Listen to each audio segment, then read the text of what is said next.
அனைவருக்கும் வணக்கம். பிரம்ம முகூர்த்தம்.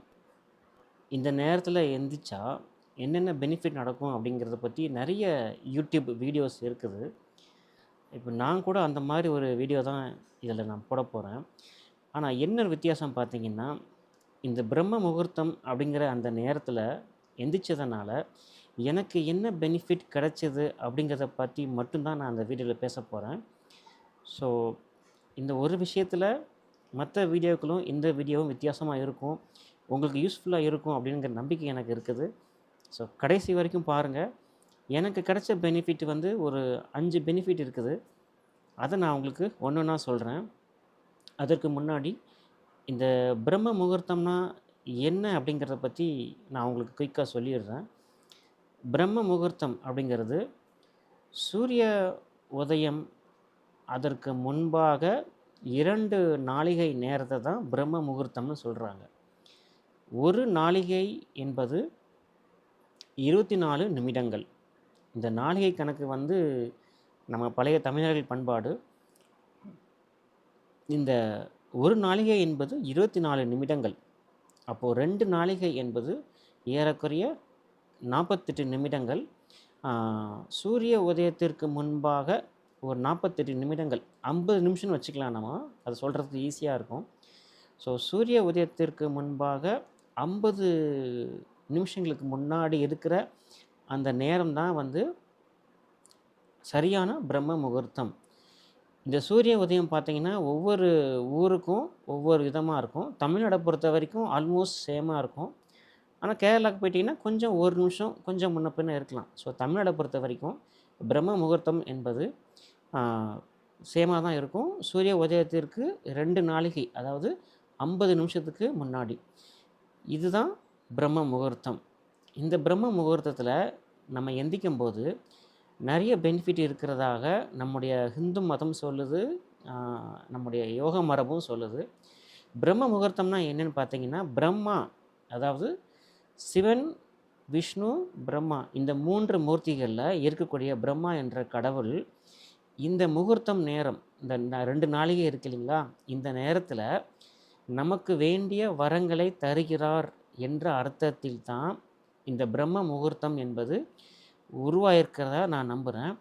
நான் சின்ன பையனா இருக்கும்போது ஒரு விஷயம் அடிக்கடி சொல்லுவாங்க. அதாவது இந்த பிரம்ம முகூர்த்தத்தில நம்ம எந்திரிக்கும்போது, எந்திரிச்சு ஏதாவது நம்ம ஒரு வரம் கேட்டா, அந்த நேரங்கள்ல வந்து வானத்தில வந்து தேவர்கள் நடைப்பயணம் மேற்கொண்டு போறதாகவும், அந்த நேரத்தில நம்ம வரங்கள் கேட்க அவங்களுக்கு கொடுப்பாங்க. அதனால நம்ம வாழ்க்கை மாறும் அப்படிங்கிற மாதிரியான ஆ சில ஐதீகங்கள நான் கேட்டிருக்கேன் நானு. அது அது உண்மையாங்கிறது எனக்கு தெரியல. ஆனா, நான் அடைந்த ஒரு 5 பெனிஃபிட் என் வாழ்க்கையில நான் நேரா அனுபவிச்ச ஒரு 5 விஷயங்கள நான் சொல்றேன். பிரம்ம முகூர்த்தம் இந்த நேரத்தில எந்திரிச்சதுனால எனக்கு என்ன பெனிஃபிட் கிடைச்சது அப்படிங்கிறத பத்தி மட்டும் நான் உங்களுக்கு இந்த வீடியோல ஷேர் பண்ண போறேன். நம்பர் 1, இந்த லிஸ்ட்ல நம்பர் 1 பார்த்தீங்கன்னா, கிரியேட்டிவிட்டி.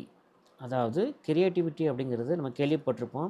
ஒரு ஆர்டிஸ்ட் வந்து நல்ல படம் வரையறான்னா நம்ம என்ன சொல்லுவோம் பொதுவா? அவருக்கு வந்து கிரியேட்டிவிட்டி ரொம்ப நல்லா இருக்கு அப்படின்னு சொல்றோம் இல்லைங்களா? இந்த கிரியேட்டிவிட்டி அப்படிங்கிறது பொதுவா பார்த்தீங்கன்னா, ஒரு ஆர்டிஸ்ட்டுக்கோ இல்ல ஒரு மியூசிஷியன், அதாவது ஒரு இசையமைப்பாளருக்கோ மட்டுமே நம்ம சொல்றது கிடையாது. கிரியேட்டிவிட்டி அப்படிங்கிறது ஒரு கலையை வெளிப்படுத்தக்கூடிய ஒரு விஷயம் தான். ஆனா, கிரியேட்டிவிட்டிங்கிறது கலை மட்டும் கிடையாது. ஆர்ட் சம்மந்தப்பட்டது மட்டும் கிடையாது. இந்த கிரியேட்டிவிட்டி அப்படிங்கிறது பார்த்தீங்கன்னா, நமக்குள்ள இருக்கிற ஒரு இயற்கையான உச்சபட்ச ஒரு பிரபஞ்ச அறிவு அப்படி வச்சுக்கலாம். இப்படி சொன்னா புரியும் உங்களுக்கு. பிரபஞ்ச அறிவுன்னு வச்சுக்கலாம். நமக்குள்ள மனிதருக்குள்ள இயல்பாவே, இயற்கையாவே இருக்கிற ஒரு பிரபஞ்ச அறிவு தான் இந்த கிரியேட்டிவிட்டி. பிரபஞ்ச அறிவு அப்படின்னாக்கா, இது எங்கேயும் ஸ்கூல்ல போய் நம்ம படிக்க முடியாது. ஸ்கூல், காலேஜ்ல நம்ம என்ன படிக்கிறோம்? நமக்கு என்ன அறிவு கிடைக்கும்னா, வெறும் டேட்டா நாலேட்ஜ் தான் கிடைக்குது. இந்த டேட்டாவ தான் படிக்கிறோம். இது வந்து பிரபஞ்ச அறிவுக்கு ஈக்குவலா வராது. பிரபஞ்ச அறிவு படிக்காமலேயே எல்லா மனிதர்களுக்குள்ளயும் இருக்குது. அதில எந்த மனிதனுக்கும் பாகுபாடு கிடையாது. ஆனா, இந்த டேட்டா அறிவு ஸ்கூல்ல போய் படிக்கிறோம் பார்த்தீங்களா? ஏபிசிடி, தமிழ் 1, 2, 3 கணக்குகள், அறிவியல் இந்த மாரி விஷயங்கள் வந்து நம்ம எவ்வளோ படித்தாலும் நம்ம வாழ்க்கையில் ஒரு அளவுக்கு மேலே ஹெல்ப் பண்ண முடியாது. ஹெல்ப் பண்ணும், ஆனால் ஒரு அளவுக்கு தான் முடியும்.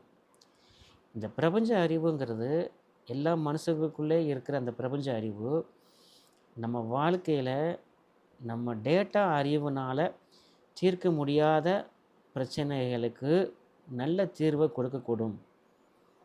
அதுதான் அந்த கிரியேட்டிவிட்டி, அதுதான் அந்த பிரபஞ்ச அறிவு.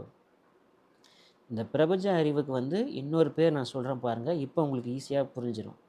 இன்ட்யூஷன், அதாவது உள்ளுணர்வுன்னு சொல்கிறாங்கல்ல. இந்த இந்த இந்த உள்ளுணர்வு பார்த்திங்கன்னா, இதுதான் கிரியேட்டிவிட்டி, இதுதான் பிரபஞ்ச அறிவு, இதுதான் இன்ட்யூஷன். இந்த இன்ட்யூஷன் காலையில் பிரம்ம முகூர்த்தத்தில் மட்டும்தான் மிக அதிகமாக நம்மோட ஒரு கான்டாக்டில் இருக்கக்கூடிய ஒரு விஷயம். இன்ட்யூஷன் வந்து மற்ற நேரங்களில் இல்லையான்னு கேட்டிங்கன்னா இருக்குது. ஆனால் என்ன பிரச்சனை அப்படின்னா, இதுதான் அடுத்த பாயிண்ட்டாக நான் சொல்ல போகிறேன். பட் ஷார்ட்டாக நான் சொல்கிறேன். இப்போது பிரம்ம முகூர்த்தத்தில் இந்த இன்ட்யூஷன் ஏன் அதிகமாக செயல்படுதுன்னா, இப்போ 2வது பாயிண்ட்டுக்கு நான் வரேன் பாருங்களேன். பிரம்ம முகூர்த்தத்தில் நீங்கள் தூங்கி எந்திக்கிறீங்க இல்லைங்களா? தூக்கத்தில் வந்து நம்ம மனசு வேலை செய்யாது.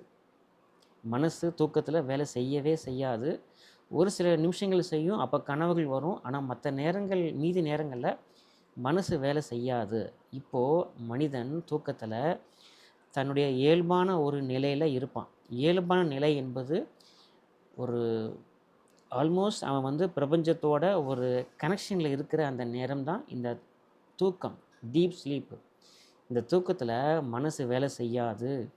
மனிதன் தன் பிரபஞ்ச அறிவோட, கிரியேட்டிவிட்டியோடு இருப்பான். அதனால தான் பார்த்திங்கன்னா நிறைய பேருக்கு கனவில் அவங்க வாழ்க்கைக்கு தேவையான தீர்வுகள் கிடைக்கும். சரிங்களா? இந்த தூக்கத்தை முழிச்சு வெளில வாரான் பார்த்திங்களா, அப்போ கூட மனிதனுக்கு வந்து மனசு உடனே வேலை செய்யாது. தூங்கி எழுந்துச்சி பார்த்துக்கிங்களா, அப்படியே டல்லாக அப்படியே இருப்போம். அப்படியே கொஞ்சம் நேரம் இருக்கும் பார்த்திங்களா. இது என்ன அர்த்தம்னா, மனசு அப்போ வேலை செய்யலை. தூங்கி முழித்த பிறகும் கூட அந்த மனிதனோட அந்த கிரியேட்டிவிட்டி, பிரபஞ்ச அறிவு, இன்ட்யூஷன் வேலை செஞ்சுக்கிட்டே இருக்கும், ரெடியாக இருக்கும் நமக்கு ஹெல்ப் பண்ணுறதுக்கு. இந்த நேரங்களில் வந்து மனசு ரொம்ப வேலை செய்யாது. ஆனால் நிமிஷங்கள் போக போக மனசு கொஞ்சம் கொஞ்சமாக முழிச்சு வேலை செய்ய ஆரம்பிக்கும் போது இந்த பிரபஞ்ச அறிவு, இன்ட்யூஷன், கிரியேட்டிவிட்டி மெல்லமாக கீழே போயிடும். இப்போ போயிடுச்சுன்னா நம்மளும் கிரியேட்டிவிட்டி கூட இருக்கிற கனெக்டிவிட்டி வந்து லாஸ் ஆயிரும், உடஞ்சி போயிடும். மனசு வேலை செய்ய ஆரம்பிச்சிடும். இந்த மனசு நாள் முழுக்க வேலை செய்யும். எப்பெல்லாம் மனசு வேலை செய்யுதோ அப்போல்லாம் இந்த கிரியேட்டிவிட்டி, இன்ட்யூஷன் வேலை செய்யாது, பிரபஞ்ச அறிவு வேலை செய்யாது. மனசு வேலை செய்யாமல் இருக்கக்கூடிய நேரம் எதுன்னு பார்த்தீங்கன்னா தூக்கமும், தூக்கத்திற்கு பிறகு தூக்கத்திற்கு பிறகு வரக்கூடிய அந்த ஒரு பிரம்ம முகூர்த்த நேரத்தில் முழிக்கிறோம் பார்த்தீங்களா, அப்போ தான் மனசு வேலை செய்யாமல் இன்ட்யூஷன் நல்லா வேலை செய்யும். ஸோ இதுதான் 2வது பாயிண்ட்டு. இப்போ இந்த நேரத்தில் உங்களுக்கு இன்ட்யூஷன் வேலை செய்கிறதுனால உங்களுக்கு கிரியேட்டிவிட்டி ஜாஸ்தியாக இருக்கும். உங்கள் வாழ்க்கையில் தீர்க்க முடியாத பிரச்சனைகள் ஏதாவது இருந்தால் அதற்கான ஒரு சொல்யூஷன் வந்து இந்த இன்ட்யூஷன் உங்களுக்கு எடுத்து கொடுக்கும். அதை கேப்சர் பண்ணி அதை உங்கள் வாழ்க்கையில் நீங்கள் செயல்படுத்துறதுக்கு நீங்கள் இந்த பிரம்ம முகூர்த்தத்தில் முழிச்சு மனசை வேலை செய்யாமல் ஓரளவுக்கு பார்த்துக்கிட்டிங்கன்னா போதும். ஏற்கனவே மனசு வேலை செய்யாது. நீங்கள் அதே நிலையில் அப்படியே இருந்தால் ரொம்ப மெனக்கிட வேணாம். அப்படியே இருந்தீங்கன்னா கூட உங்களுக்கு இன்ட்யூஷன் வேலை செய்யும், கிரியேட்டிவிட்டி வேலை செய்யும், பிரபஞ்ச அறிவு வேலை செய்யும். உங்கள் இயல்பான அகத்தோட, அகம் என்றால் அகம் உள்ளே, இயல்பான அகத்தோட நீங்கள் ஒன்றா இருக்கக்கூடிய இந்த நேரம் தான் இந்த பிரம்ம முகூர்த்தம். ஸோ இது 2வது பாயிண்ட்டு. 3வது பாயிண்ட்டு பார்த்திங்கன்னா, பிரம்மச்சரியம்ங்கிற வார்த்தை நம்ம நிறைய கேள்விப்பட்டிருப்போம் நாம, இல்லைங்களா? பிரம்மச்சரியம் அப்படிங்கிறது பொதுவாக இந்த 2 அர்த்தங்கள் இருக்குது. சரியான அர்த்தம் என்னென்னு பார்த்தீங்கன்னா, பிரம்மம்னா உண்மை, சரியம் என்றால், சாரி என்றால் பாதையில் போகிற ஆள், உண்மையை தேடி போகிற ஆளுக்கு பேர் தான் பிரம்மச்சாரிகள்னு பேர். ஆனால் பிரம்மச்சாரியை வந்து இப்போ சமயமாக வந்து ரொம்ப மாற்றிட்டாங்க. என்ன மாற்றிட்டாங்கன்னா, பிரம்மச்சாரினா வந்து உடல் இச்சை மீது இன்பம் இல்லாதவன் அப்படிங்கிற பொருளில் கொண்டு வந்துட்டாங்க. சரி, இருந்துட்டு போகுது, பரவாயில்ல. நீங்கள் உண்மையிலே பிரம்மச்சாரியான ஒரு வாழ்க்கையை வாழ வேண்டும் என்று ஆசைப்பட்டால் இந்த பிரம்ம முகூர்த்தத்தில் பார்த்தீங்கன்னா வெட் ட்ரீம்ஸ்னு சொல்லுவாங்க. நீங்கள் கூகுள் பண்ணி பாருங்கள், அவங்களுக்கு தெரியும். இந்த வெட் ட்ரீம்ஸ் வந்து இந்த பிரம்ம முகூர்த்த நேரத்தில் தான் அதிகமாக மனிதனுக்கு ஆண் பெண் இருவருக்குமே நடைபெறுகிறது. நம்மளை அறியாமல் நடைபெறும். இந்த வெட் ட்ரீம்ஸ் இருந்தால் பிரம்மச்சரிய வாழ்க்கையில் நம்மளால் முன்னேற முடியாது. ஸோ பிரம்மச்சாரி அதாவது உடல் இச்சை மீது உங்களுக்கு ரொம்ப ஒரு கண்ட்ரோல் வேணும்னு ஆசைப்பட்டீங்கன்னா பிரம்ம முகூர்த்தத்தில் நீங்கள் தூங்கக்கூடாது. கண்டிப்பாக முழிச்சு தான் இருக்கணும். அது ஆல்மோஸ்ட் ஒரு 4:30 to ஒரு 6 வரைக்கும் கூட வச்சுக்கோங்க. ஒரு சேஃப்டிக்காக நான் சொல்கிறேன். எக்ஸாக்ட் டைம் சொல்ல முடியாது. ஸோ 4:30 to 6 வரைக்கும் வச்சுக்கிட்டிங்கன்னா அந்த நேரத்தில் நீங்கள் முழிச்சிருந்தீங்கன்னா இந்த வெட்டு ட்ரீம்ஸை வந்து நீங்கள் தவிர்க்க முடியும். சரிங்களா? ஆண் பெண் இருவருக்குமே இது பொருந்தும். ஆணுக்கு மட்டும்தான் பிரம்மச்சாரிய வாழ்க்கை இல்லை, பெண்களுக்கும் உண்டு, 2 பேருக்கும் பொருந்தும். சரிங்களா? இது வந்து 3வது பாயிண்ட்டு. 4வது பாயிண்ட் என்னென்னு பார்த்தீங்கன்னா, நான் ரொம்ப முக்கியமாக சொல்லக்கூடியது. இந்த 3 பாயிண்ட்டை நீங்கள் நம்பாட்டா பரவாயில்ல, அந்த 4வது பாயிண்ட்டு கண்டிப்பாக உங்களுக்கு யூஸ்ஃபுல்லாக இருக்கும். இது ரொம்ப ப்ராக்டிக்கலாக எல்லாருக்கும் உபயோகப்படக்கூடியது. 4வது பாயிண்ட் என்னென்னா, 4வது பெனிஃபிட் என்னென்னா, கழிவு நீக்க மண்டலம். அதாவது நம்முடைய கழிவு நீக்க உறுப்பு இருக்குது இல்லைங்களா, அது வந்து இந்த பிரம்ம முகூர்த்த நேரத்தில் தான் ரொம்ப ஆக்டிவாக செயல்படும். அது கழிவுகளை உடம்புல இருந்து வெளியில் ஏற்றுறதுக்கான ஒரு நேரமாகத்தான் இந்த பிரம்ம முகூர்த்த நேரம் இருக்குது. இதை பார்த்தீங்கன்னா இந்த நேரத்தில் நீங்கள் தூங்கிட்டு இருந்தீங்கன்னா என்ன ஆகும்னா, இந்த கழிவு நீக்க மண்டலம் வந்து சொல்லும், மெசேஜ் அனுப்பும் மூளைக்கு. கழிவு நீக்க வேண்டிய நேரம் வந்துருச்சு, எந்திரிச்சிக்கோ, காலை கடனை முடி, டாய்லெட்டுக்கு போகணும்னு சொல்லும். ஆனால் இப்போ நம்ம தூங்கிட்டு இருப்போம் இல்லைங்களா, முழிச்சிருக்க மாட்டோம், தூங்கிட்டு இருப்போம்ல, மூளை கேட்காது, உடம்பும் கேட்காது, படுத்து தூங்கிட்டே இருப்போம். இதை தினமும் இந்த கழிவு நீக்க மண்டலம் சொல்லிக்கிட்டே இருக்கும். எந்திரி டாய்லெட்டு போ, எந்திரி டாய்லெட்டு போன்னு சொல்லிக்கிட்டே இருக்கும். ஆனால் தூங்கிக்கிட்டே இருக்கிறதுனால இந்த கழிவு நீக்க மண்டலத்தோட இந்த மெசேஜு மூளை அதை கேட்டு செய்யாதனால கொஞ்ச நாளில் என்ன ஆகும், நம்ம கழிவு நீக்க மண்டலம் என்ன ஆகும்னு பார்த்தீங்கன்னா இந்த வேலையை செய்கிறத விட்டுரும். அட போடா எனக்கு என்னென்னு அதை பாட்டுக்கு விட்டுரும். ஸோ என்ன ஆகிடும், நீங்கள் காலையில் 7 மணிக்கு எழுந்திரிச்சாலும் 8 மணிக்கு எழுந்திரிச்சாலும் உங்களுக்கு டாய்லெட்டு போகாது.